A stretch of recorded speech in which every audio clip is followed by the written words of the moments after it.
اعوذ باللہ من الشیطان اللعین الرجیم بسم اللہ الرحمن الرحیم الحمد لأہلہ والصلاة علی اہلہا اما بعد۔ ماہ مبارک رجب المرجب کے فضائل اور اعمال کا بیان آپ کی خدمت میں۔ اب کچھ ایسی راتوں کا بیان بھی کہ جو امام جعفر صادق علیہ السلام کی روایت کی روشنی میں آپ ارشاد فرماتے کہ اللہ نے کسی امت کو 3 مہینے 3 راتیں اور 3 سورے کتاب خدا کے ایسے جو اس امت کو عطا کیے، کسی اور امت کو عطا نہیں کیے۔ 3 مہینے، ماہ رجب، ماہ شعبان اور ماہ مبارک رمضان، اور 3 راتیں لیالی البیز، روشن راتیں، اور 3 سورے، سورہ یاسین، سورہ ملک اور سورہ اخلاص۔ کتنا عمدہ ہو کہ اگر ان تینوں کو ان تینوں کے ساتھ جمع کر لیا جائے۔ پوچھا گیا مولا سے کیسے ممکن ہے؟ فرمائیے 3 مہینے اور رجب شعبان ماہ رمضان میں 13، 14 اور 15ویں شب میں، 13ویں، 14ویں اور 15ویں شب میں 2 رکعت، 4 رکعت، 6 رکعت نماز، 2 رکعت نماز کی ترکیب کہ ہر رکعت میں الحمد کے بعد سورہ یاسین، سورہ ملک اور سورہ اخلاص ایک مرتبہ۔ تو شب 13 میں 2 رکعت، شب 14 میں 4 رکعت، شب 15 میں 6 رکعت۔ طریقہ وہی تو شب 13 میں 2 رکعت نماز کا طریقہ، شب 14 میں وہ 4 رکعت نماز کا طریقہ، شب 15 میں یہ نماز 6 رکعت۔ ماہ رجب میں بھی، ماہ شعبان میں بھی اور ماہ مبارک رمضان میں بھی۔ اب یہ رہا مسئلہ کہ ان راتوں کو روشن راتیں اور ان کے دنوں کو روشن دن کیوں کہا جاتا ہے؟ تو 2 روایات کا خلاصہ آپ کی خدمت میں۔ پہلی بات کہ آدم علیہ السلام جب زمین پہ اتارے گئے تو آپ کے چہرے مقدس پر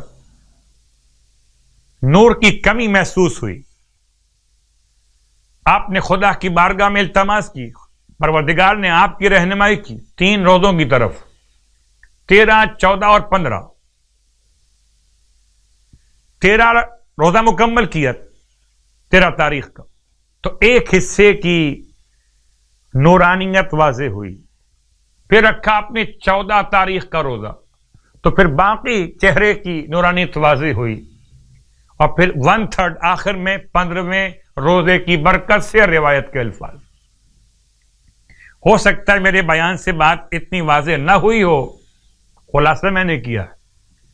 یہ روزے چہرے کی نورانیت کے لیے، اسی کے ساتھ بیان کر دوں کہ پھر اللہ نے اپنے آدم کو، اپنے نبی کو ان روزوں کے بعد داڑھی عطا فرمائی تھی۔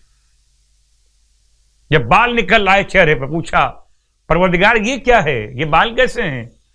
کہ یہ تمہاری اولاد میں جو مرد ہوں گے ان کے لیے قیامت تک زینت بنے گی۔ تو اب قبلہ جو مرد ہیں ان کے لیے داڑھی زینت ہے، باقی عورتوں سے ہمارا کوئی تعلق نہیں، داڑھی کا مسئلہ۔ تو 3 روزے 13، 14 اور 15 چہرے کی نورانیت کے لیے، دل کی نورانیت کے لیے، آدم علیہ السلام۔ اس کے بعد ایک اور روایت، سرکار ختم یہ مرتبہ صلی اللہ علیہ وآلہ وسلم ارشاد فرماتے مولا کائنات، یا علی جبرائیل امین آئے اور مجھ سے آ کر بیان کیا کہ میں تم سے بیان کر دوں۔ یا علی یہ 3 دن کے روزے 13، 14 اور 15، اگر کوئی 13 تاریخ کا روزہ رکھے تو ایک روزے کا ثواب 10,000 10,000 سال کے روزوں کے برابر، 10,000 سال۔ اور اگر کوئی شخص 14 تاریخ کا روزہ بھی رکھے تو یعنی 30,000 سال کے روزوں کے برابر، 30,000 سال کے روزوں کے برابر۔ اور اگر کوئی 15 تاریخ کا روزہ بھی رکھے تو یعنی اس کا ثواب 1,00,000 سال کے روزوں کے برابر۔ مولا کائنات پہ لاکھوں درود و سلام ہو۔ فرماتے ہیں مولا سے، اپنے مولا سے، مولا فرماتے ہیں یا رسول اللہ یہ صرف میرے لیے بیان کیا یا سب کے لیے بیان کیا؟ فرمائے یا علی آپ کے لیے بھی، اور جو عمل کرے آپ کا چاہنے والا اس کے لیے بھی۔ تو یہ تو مسلسل 3 مہینوں کا ایک عمل میں نے بیان کیا، 3 راتیں اور 3 دن کے روزے۔ اب آئیے خاص طور سے نماز آپ کی خدمت میں 13ویں رات کے حوالے سے شب ولادت باسعادت مولا کائنات علی ابن ابی طالب علیہ السلام کا بیان ہو چکا۔ یہ 2 رکعت نماز، 2 رکعت کر کے 10 رکعت نماز پڑھی جائے گی۔ ہر پہلی رکعت میں الحمد کے بعد سورہ عادیات، ہر پہلی رکعت میں الحمد کے بعد سورہ عادیات، اور ہر رکعت دوم میں الحمد کے بعد سورہ تکاثر کی تلاوت۔ 10 رکعت نماز یعنی 5 نمازیں ہیں آج کی رات میں، 2 رکعت کر کے پڑھی جائیں گی آج کی رات کی نیت کرتے ہو۔ اللہ کے رسول نے ارشاد فرمایا کہ خدا اس کے گناہوں کو معاف کر دے گا اس نماز کی برکت سے۔ عجیب بات، وہ قبر میں منکر نکیر اس کے قریب نہیں آئیں گے۔ مجھے یاد آتا ہے کہ واقعاً مولا کے چاہنے والوں کے لیے نماز کا ثواب کتنا ہے کہ قبر منکر پر منکر نکیر آتے ہیں، قبر مومن پر والد شبیر آتے ہیں۔ نہ کرو سوال مجھ سے مرقد کا، ہٹو ہٹو کے جناب امیر آتے ہیں، اور اس کو منکر نکیر سے خوف بھی نہیں ہوگا۔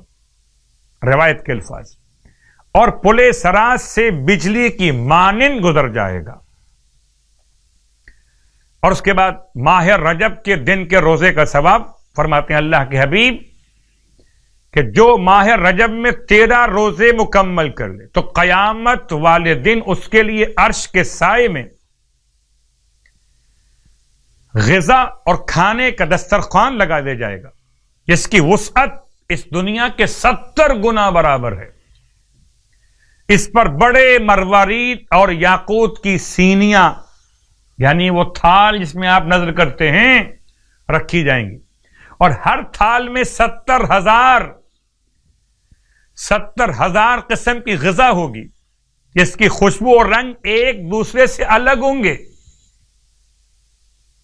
وہ اس دسترخوان سے تناول کرے گا، جبکہ دوسرے لوگ بڑی مشکل میں گرفتار ہوں گے۔ مشکل کشا کا چاہنے والا دسترخوان سے نظر مولا کر رہا ہوگا۔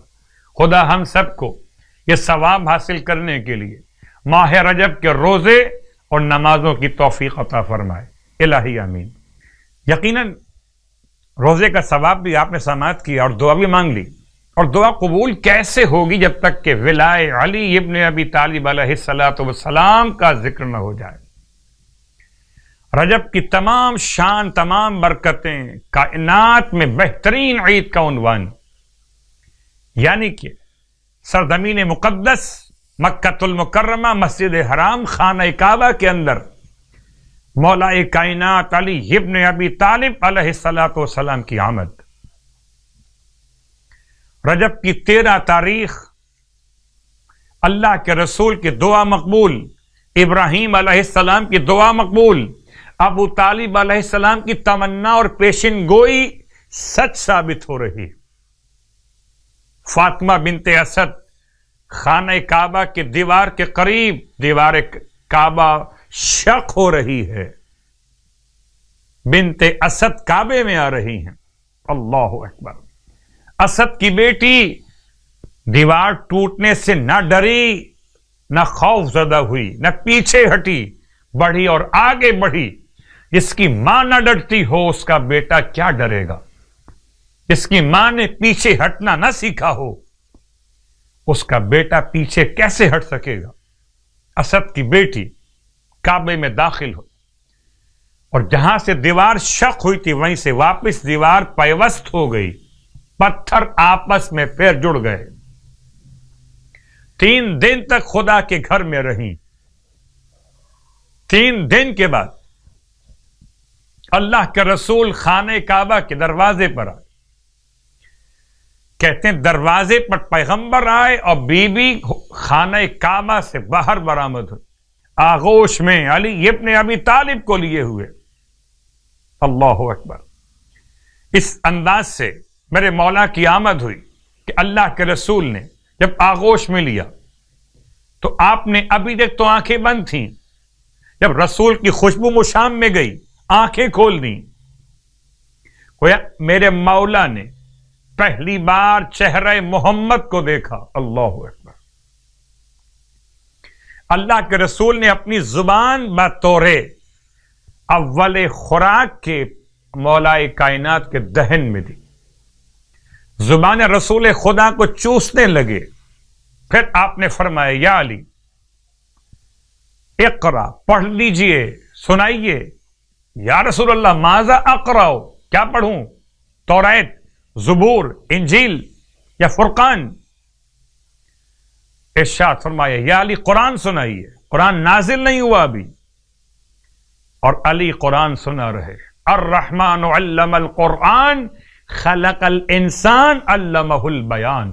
رحمان وہ ذات جس نے قرآن سکھایا پھر ایک انسان کو پیدا کیا اور پیدا کرتے ہی قوت بیان دے دی۔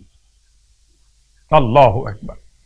آغوش رسالت مآب میں کیا حضرت مریم کی گود میں عیسیٰ بول رہے ہوں گے جیسے رسول خدا کی آغوش میں مولا کائنات بول رہے تھے؟